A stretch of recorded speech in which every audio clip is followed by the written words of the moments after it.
nimic stromat în afară de rot. Și acum se oprește și se duce să-și ia o șaurmă, da? Nu poți să crezi că ai dat ca toți bani pe căcat de Ia uite mă, nu se mișcă semnul de la Rolls, ai văzut? Da, da, are centru. Temperamental se întâmplă cu proastele tari. Rezidențial pentru impresie totală.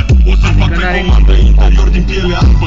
Extraterestru sub scaune neon albastru. Modificat masiv în spațiu ca să încapă numai 4. Pentru că tribul se transformă în avion. Când pe bancheta din spate poți da doar 2 beton. Pe final Mamă, și țigan că urâtă e, bă. Păi eu ce am cântat până acum? o să vezi baby, e normal. Niște întârziere. Ca să nu poți să spui că nu e o plăcere. Pentru că cine știe, știe și cine. Într-un E-class de obicei umblă ăștia. Da, excelent. Dar ce n-are mă căcatul ăla pe bord deasupra acolo, statuia? Nu l-a deschis el. Aia se deschide, mă. Da, mă, intrați aici. Păi ai de arțit, frate. Nu e problemă pentru o fură de la... Da, și uite Sunt că- rare. Ajungem bine și frați vom fi până atunci când Nu moartea știe ne dracul va ce-au furat mâncăm iar.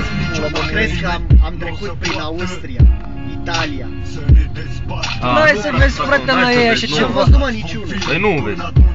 Rar, mă, vezi așa Dar ceva. să-l vezi pe ăla lui Taher. Alb. Nu o să Ăla poată. știe. Nu ești dracu ce țigan urât. Dar parcă tot mai bă, Ce ar fi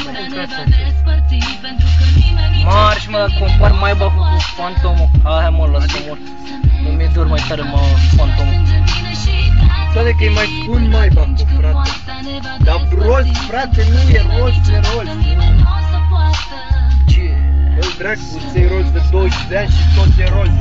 E legendă, mă, e...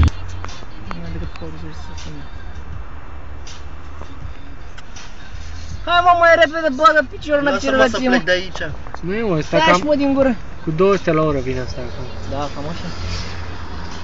Hai, mă, că eu cu motorul îți dau ceață, mă.